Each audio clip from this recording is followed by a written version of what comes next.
As with the apostles, it was once again sexual relationships that defined the network. Grant slept not only with Keynes, Lytton Strachey, Adrian Stevens, and Vanessa Bell, but also with David Garnett.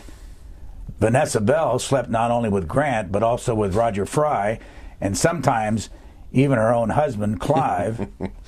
Keynes slept with Grant, Garnett, Strachey, and eventually the Russian ballerina Lydia Lopakova. So what in the world is that all about? Because there are men and women sleeping with men, women sleeping with men, and all that. Give us the background. The Bloomsbury group were very advanced in their sexuality. Who were they? Well, they were connected socially with the apostles.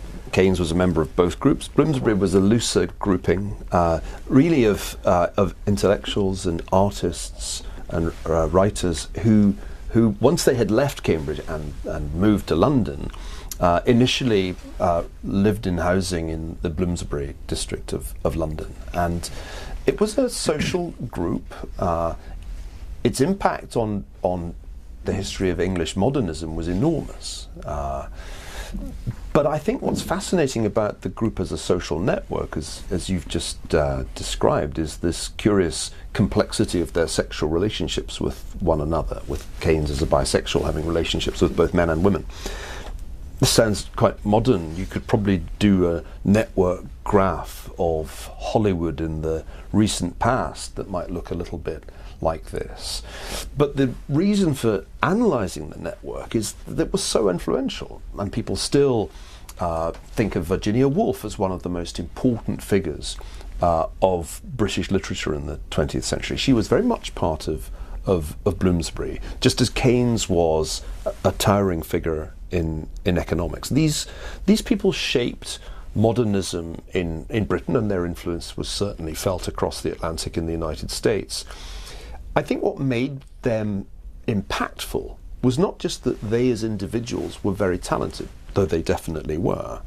It was the fact that the network, Bloomsbury network, projected the talent and promoted the talent through publishing, through the media, and with Keynes ultimately in government, because Keynes became really a very important civil servant in the First and Second World Wars.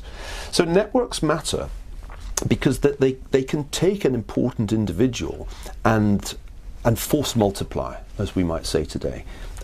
Their influence as individuals was significantly enhanced by their membership of the network.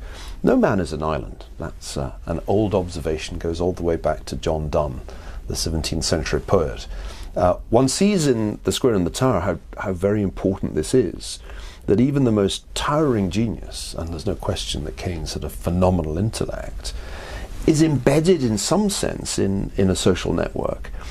And some networks are just more effective than others. And Bloomsbury was very effective at advancing its collective interests, its collective commitment to modernism, to the great challenge to Victorian ideas that was so important in the 20th century.